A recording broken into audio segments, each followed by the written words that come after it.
Awal dari pemerintahan. 1. Masyarakat setara, Samenlevingen and Gelijkheid. Dalam masyarakat yang sangat primitif, seperti misalnya masyarakat pemburu, terdapat suatu kebutuhan permanen akan para pemimpin.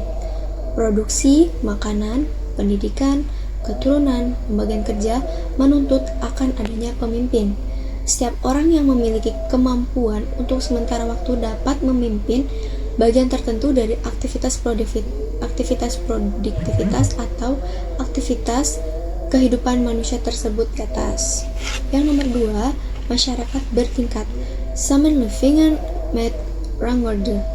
Kaum lelaki yang ambisius dan energik dibandingkan dengan kaum wanita, dan dalam beberapa masyarakat, kaum wanita yang bisa menghasilkan lebih banyak dari yang dikonsumsi sendiri dapat memanfaatkan kelebihan produksi tadi untuk meraih dan mempertahankan pengaruh dan kekuasaan atas warga kelompok mereka. Yang nomor 3, masyarakat berlapis, de Samenlevingen. Pada masyarakat yang berlapis, tidak saja posisi kepemimpinan telah dimapankan, namun peluang untuk mendapatkan kebutuhan hidup yang paling pokok tidak sama dan merata bagi semua warga masyarakat. B. Pemerintahan di zaman purba. 1. Pemerintahan Inka. Kerajaan Inka berdiri antara tahun 1200 sampai 1500 Masehi dan memiliki sistem pemerintahan despotisme. Despotisme adalah suatu bentuk pemerintahan yang ditandai oleh kekuasaan sewenang-wenang dan tak terbatas dari pihak penguasa. Kerajaan tadi terletak sepanjang pegunungan Andes dan pantai sebelah barat Amerika Selatan dan berpenduduk lebih dari 12 juta orang. Raja Inka digambarkan sebagai titisan dari matahari. Di bawah kekuasaan raja ada 4 prefektur, yaitu 4 bagian besar kerajaan. Setelah itu ada gubernur provinsi yang menyandang kekuasaan besar, bertugas memberikan pengarahan kepada kuraka, yaitu kesatuan pembayar pajak yang beranggotakan mulai dari kelompok 100, 500, 1000, 5000, dan 10.000 orang. Yang kedua, polis Yunani. Polis Yunani berasal dari perkiraan barat tentang pemerintahan dan politik. Polis adalah negara kota, bangsa Yunani. Polis yaitu sebuah negara yang terbentuk hanya dari satu kota dengan kawasan yang terletak di sekitarnya. Dalam abad ke-5 dan ke-4 sebelum Masehi, secara umum negara-negara kota tadi warganya terdiri dari 3 kelas: para budak tanpa hak hukum, kelas menengah dengan sedikit atau tanpa hak hukum, dan kelas tinggi.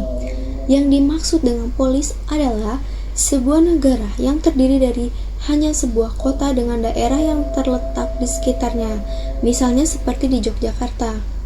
Di negara Yunani kuno ada ratusan negara kota atau polis. Organisasi pemerintahannya hampir sama, yaitu sebuah permusyawaratan rakyat atau sebuah eleksia yang pada hakikatnya memangku kekuasaan tertinggi. Ketiga, Imperium Romawi. Polis Yunani merosot. Imperium mengemukakan.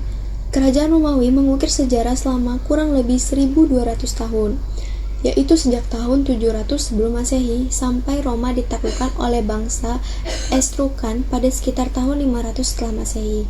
Kebudayaan Romawi menyerap banyak dari bangsa Yunani, namun bangsa Romawi menunjukkan diri sebagai penguasa dan pembangun. Negara Romawi adalah suatu contoh dari bentuk pemerintahan yang diperlukan dengan mengombinasikan bentuk-bentuk pemerintahan yang baik serta konsep Plato dan Aristoteles ke dalam 3 lembaga dalam pemerintahan sebagai berikut.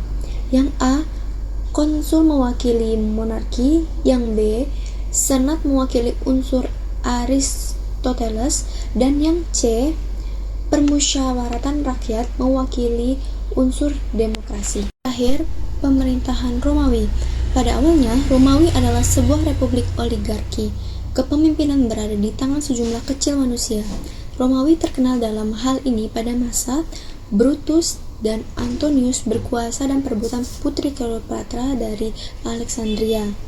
Penduduk terbagi ke dalam 2 kelas, kaum patrisan dan kaum plebeyer, kaum miskin. Hanya kaum patrisian yang menyandang hak penuh sebagai warga negara. Dua orang konsul mengaku wewenang politik yang tertinggi dalam pelaksanaan kekuasaan. Masing-masing konsul memiliki hak veto terhadap keputusan rekannya. Senat terdiri dari 300 orang anggota. Senat memberikan nasihat, melakukan pengawasan, serta menyandang prestisnya dan pengaruh yang besar. Hampir 90% penduduk tergolong ke dalam kaum plebeyer. Baiklah, saya akan menjelaskan mengenai pemerintahan pada abad pertengahan. Pemerintah pada abad pertengahan yang pertama yaitu sistem feodal, yang dimana selama abad pertengahan tidak jelas akan siapa sebenarnya yang memerintah. Di satu pihak, sistem feodal telah menciutkan kekuasaan raja, yang mana fungsi umum pemerintah ialah menyewakan hak milik kepada satu orang atau keluarga. Oleh karena itu, para penyewa menjadikan diri mereka untuk berdiri sendiri dan meletakkan dasar-dasar lahirnya penguasa kecil yang mandiri. Yang kedua, konflik antara paus dan raja. Konflik ini berawal dari paus yang menyebutkan bahwa dirinya ia mewarisi hak kontrol ilahi yang abadi berkenaan dengan masalah-masalah duniawi. Hal tersebut ditentang oleh para raja duniawi. Yang ketiga, penafsiran Alkitab. Ambrosius merupakan orang pertama yang membela otonomi gereja dalam hal rohaniah. Ia menegaskan bahwa gereja memiliki kewenangan tersendiri dalam hal rohaniah, termasuk kaisar. Seorang raja, jika dalam hal rohaniah ia harus meminta bimbingan dari gereja, tetapi gereja tidak harus menentang pemerintah. Dan Agustinus merupakan murid dari Ambrosius, berpendapat bahwa manusia itu memiliki dua sisi. Yang pertama, raga, dan kedua, jiwa. Raga ialah bagian dari duniawi dan jiwa bukan bagian dari akhirat. Kedua konflik tersebut yang akan menentukan akan jalannya sebuah sejarah. Yang keempat, teori dua belah pedang. Pada akhir abad kelima, Paus Galasius pertama memformulasikan ajaran dua sisi yang bernama dua belah pedang, yang dimana masyarakat berada di bawah dua kekuasaan, yaitu rohania dan duniawi. Keduanya digambarkan sebagai dua pedang yang memiliki fungsi yang berbeda dan tidak boleh saling campur. Pedang rohania ialah urusan agama, sedangkan pedang duniawi ialah urusan pemerintah. Keduanya sama-sama penting dan harus berjalan dengan seimbang, tapi sesuai dengan ketentuan Tuhan. Assalamualaikum warahmatullahi wabarakatuh. Perkenalkan, saya Syakila Nadia Zahra, NPM D1D02432. Di sini saya akan melanjutkan materi pemerintahan dalam abad pertengahan. Yang kelima yaitu makna aktual. Penafsiran Alkitab dan ajaran tentang dua belah pedang yang disebutkan di atas hingga kini masih memiliki pengaruh pada prinsip-prinsip, nilai-nilai, dan norma-norma kebijakan pemerintah. Pada masyarakat multirasial dan multietnis seperti halnya di negeri Belanda dan Indonesia, pengaruh kekristenan tidak lagi mutlak. Ada juga pengaruh duniawi dan kemasyarakatan yang lainnya. Dalam hubungan ini secara khusus merujuk pada prinsip-prinsip, nilai-nilai, dan norma-norma dari semua pengelompokan fundamentalis yang tidak memiliki akar gerejani, yang mendadak menjadi terkenal lewat berbagai kejadian. Yang keenam yaitu pemerintahan Romawi dan abad pertengahan di negeri Belanda. Penduduk Romawi telah menjadikan negeri Belanda sebuah provinsi Romawi, sementara Nijmegen misalnya masih memiliki hak-hak tertentu sebagai kota. Sesudah 250 tahun kemudian, menyusul suatu periode pemerintahan oleh Jerman. Di bawah raja ada adipati dan bupati. Adipati mewakili raja dan ketua peradilan. Kemudian, menyebarlah sistem sewa-menyewa tanah. Para adipati berangsur memandirikan diri. Mereka meletakkan dasar-dasar kekuasaan yang mandiri. Setelah abad ke-12, Raja Belanda hanya berstatus sebagai yang menyewakan tanah kepada para bangsawan. para bangsawan tadi memiliki hanya sedikit personalia untuk urusan peradilan dan pemerintahan. Vlaanderen termasuk yang paling maju dalam hal ini. Untuk pemerintah daerah disediakan sejumlah kastil atau istana dari para bangsawan. Agar dapat melepaskan diri dari pengawasan raja, mereka mengaryakan pegawai gajian untuk mengganti para pegawai lama. Para bupati Brabant, Holland, Utrecht, Vlaanderen telah menjadi tuan tanah. Itu berarti mereka tidak ingin lagi diperintah oleh penguasa yang lebih tinggi. Secara teratur, raja tidak lagi dinasihati para bangsawan, penyewa, untuk mana raja berhak berdasarkan hukum sewa-menyewa, namun juga karena bahaya dari luar dan karena urusan rohaniah. Terutama pada saat kritis diadakanlah musyawarah negeri-negeri dan kota-kota. Raja pada kesempatan itu meminta pajak tambahan. Yang ketujuh adalah pemulihan kekuasaan raja. Kekuasaan raja telah berangsur-angsur runtuh semenjak abad ke-8, dipulihkan dalam abad ke-10 hingga abad ke-13, dan setelah itu meminta perlindungan dari kota-kota untuk menghadapi kekuasaan para bangsawan yang memberontak. Kekuasaan raja dalam abad pertengahan merupakan bauran 3 tradisi sebagai berikut. Yang pertama, raja merupakan organ masyarakat dan terikat pada hukum-hukum kemasyarakatan. Yang kedua, raja merupakan jelmaan Tuhan dan terikat pada hukum-hukumnya. Yang ketiga, raja berkewajiban mengusahakan kesejahteraan rakyatnya. Penyanggahan terhadap nilai-nilai tadi kemudian menciptakan landasan bagi perlawanan terhadap pemikiran absolut, yang pada akhir abad pertengahan membuka suatu tahap baru di dalam pemikiran tentang pemerintahan. Masalahnya adalah keterikatan kepada hak dan hukum para penguasa yang pada hakikatnya bukanlah terbawa sejak lahir. Hal mana sesuai dengan angket di seluruh negeri pada dasawarsa itu, serta juga laporan tahunan Dewan Pengawas Keuangan Kerajaan dan Dewan Verifikasi Kerajaan. Baiklah, saya Genova Elsatri dengan NPM D1D024036 akan menjelaskan materi selanjutnya, yaitu pemerintahan di zaman baru. Yang pertama, mandiri dan memisah. Dalam penanganan ilmu pengetahuan setelah tahun 1500 terlihat ada 2 perkembangan, yakni yang pertama, pandangan-pandangan tentang politik dan pemerintahan memisah dari pandangan tentang filsafat, etika, dan teologia. Padahal selama berabad-abad sebelumnya mereka ini menyatu.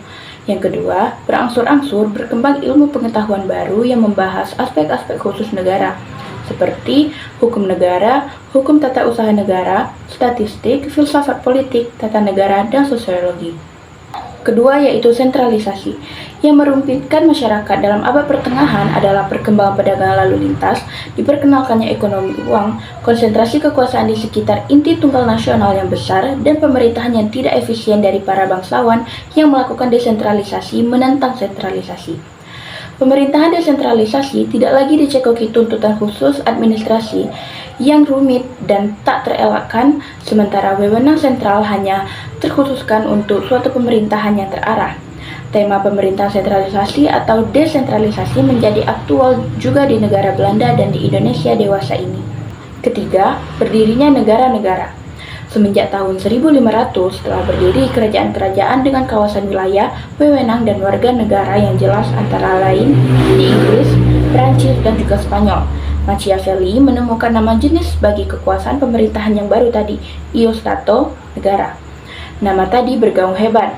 Raja menjadikan dirinya tuan dari posisi-posisi kunci di dalam negara. Sementara kekuasaan duniawi dan gereja menghadapi masa akhirnya. Para raja membiarkan diri mereka dibantu oleh badan-badan penasehat. Berangsur-angsur para raja menyentralisasikan kekuasaan pada dirinya sendiri. 4. Pembaruan dari Burgundi. Para hertog Burgundi menghadirkan pembaharuan pemerintahan dalam abad ke-15 di negeri Belanda. Sesudah hertog ada kanselir sebagai pejabat tertinggi.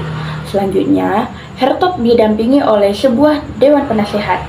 Di dalam dewan ada seksi-seksi untuk urusan hukum, urusan finansial atau keuangan, dan dinas rahasia. Karel V mengubah seksi yang pertama menjadi Dewan Negara. Wilayah pemerintahan diperintahkan para wali kota atas nama raja.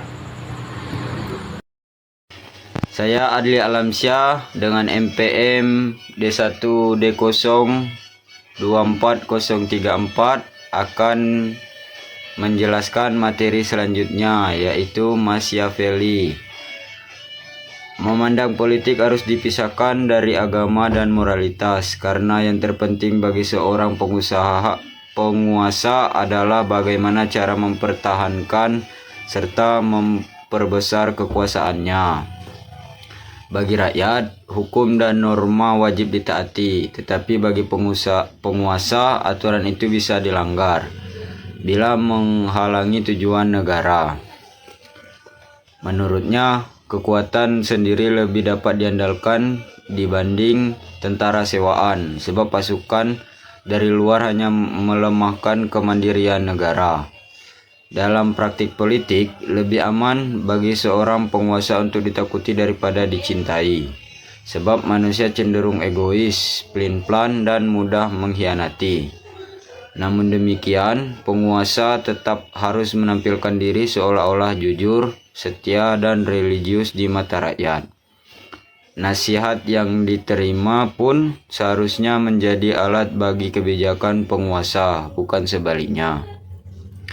Dengan demikian, ukuran keberhasilan politik menurut Machiavelli bukanlah moral atau kebaikan, melainkan seberapa efektif penguasa mampu mempertahankan kekuasaan dan kestabilan negara.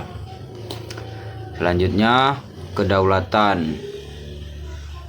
Dalam masa sesudah tahun 1500, berkisarlah pusat pernyataan pada bagaimana kekuasaan tertinggi menyandang kedaulatan dan batas-batas mana yang mesti diperlakukan. Di satu pihak, masalahnya menyangkut absolutisme. Di lain pihak, menyangkut demokrasi lewat parlemen. Itulah yang diupayakan dalam abad ke-16 hingga abad ke-18. Selanjutnya, absolutisme. Teori-teori absolutisme menandaskan bahwa kekuasaan seorang raja dibatasi oleh hukum.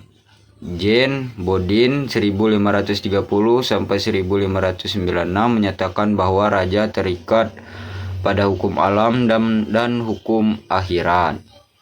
Menurut Thomas Hobbes 1588 sampai 1679, menyerahkan kekuasaan kepada raja berarti kehilangan hak, termasuk hak untuk berlawanan. Selanjutnya ada teori perjanjian kekuasaan yang didasarkan pada hukum alam. Rakyat dan raja menemukan suatu persetujuan sukarela. Penyerahan kekuasaan berlangsung sukarela, tidak boleh didasarkan pada kekerasan. Assalamualaikum warahmatullahi wabarakatuh. Perkenalkan, saya Zembelda Aprilia dengan NPM D1D02428 akan melanjutkan ke pembahasan selanjutnya, yaitu demokrasi. Demokrasi adalah sistem pemerintahan yang menempatkan rakyatnya sebagai pemegang kekuasaan tertinggi. Nah, istilah demokrasi ini berasal dari dua kata, berasal dari kata Yunani. Yang pertama yaitu demos atau rakyat, dan yang kedua yaitu kratos atau kekuasaan atau pemerintahan. Sehingga secara sederhana demokrasi berarti pemerintahan oleh rakyat. Nah, dalam praktiknya demokrasi berarti rakyat memiliki hak untuk ikut serta dalam pengambilan keputusan politik, memilih pemimpin secara bebas dan adil, menyampaikan pendapat tanpa rasa tekanan, dan mengawasi jalannya pemerintahan. Secara umum juga, demokrasi ini memiliki prinsip-prinsip utama, seperti kedaulatan rakyat, yaitu kekuasaan tertinggi berada pada tangan rakyat, kebebasan berpendapat dan berkumpul, pemilu yang jujur, bebas dan adil, supremasi hukum, atau semua orang tunduk pada hukum yang sama, tidak ada pembedaan antara satu dengan yang lainnya.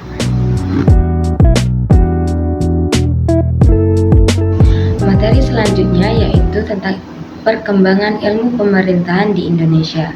Dibagi menjadi 3 babak. Babak pertama terjadi pada tahun 1980-an, di mana pada saat itu semangatnya dominan ke government. Nah, government ini dianggap sebagai institusi utama dan dominan yang merupakan kajian utama ilmu pemerintahan, sehingga dikonstruksi sebagai ilmu terapan yang hendak mencetak banyak birokrat pemerintahan. Tetapi di kurikulum ini memiliki 3 kelemahan. Yang pertama, tidak punya sense of politik, seakan-akan susunan dan administrasi pemerintahan bekerja di ruang hampa politik. Padahal, semua pemerintahan tidak lepas dari konteks politik yang rumit dan kompleks. Kelemahan yang kedua yaitu tidak mempunyai sense of society. Ilmu pemerintahan dikaji dalam sebuah kotak hitam. Ilmu pemerintahan dikaji dalam sebuah kotak hitam, sistem pemerintahan yang tidak menyentuh partisipasi masyarakatnya sama sekali. Kelemahan yang ketiga yaitu sebagai konsekuensi dari menonjolkan pendekatan legal formal dan administrasi. Kurikulum ini memang banyak mencetak birokrat pemerintahan. Namun, di kurikulum ini mereka gagal dalam mendorong perubahan dan pembaharuan dalam pemerintahan. Nah, babak kedua terjadi pada awal 1990-an, di mana pada saat itu merupakan proses kritik atas haluan pemikiran politik tradisional yang terjadi pada babak 1990-an tadi. Hadirnya para dokter ilmu politik berhaluan behavioristis punya pengaruh yang sangat kuat terhadap ilmu pemerintahan. Fokus kajiannya terletak pada konteks politik. Penyelenggaraan pemerintahan memberikan makna politik pada setiap aspek legal formal, dan yang terpenting adalah analisis perilaku aktor-aktor politik yang saling berebutan kekuasaan. Menurut Sutoro Eko, pada babak ini memiliki 3 kelemahan juga. Kelemahan yang pertama yaitu secara keilmuan, ilmu pemerintahan tidak punya kekhasan karena cenderung menduplikasi ilmu politik. Kelemahan yang kedua, cenderung bias politik nasional dan bias elit, sehingga sense terhadap masyarakat kecil itu, masyarakat lokal itu sangatlah lemah.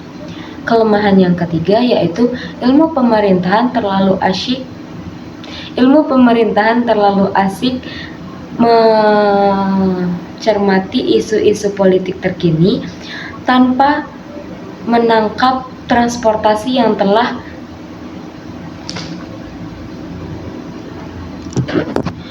Kelemahan yang ketiga yaitu ilmu pemerintahan terlalu asik mencermati isu-isu politik terkini, tapi gagal menangkap transformasi yang tentu saja mencukup.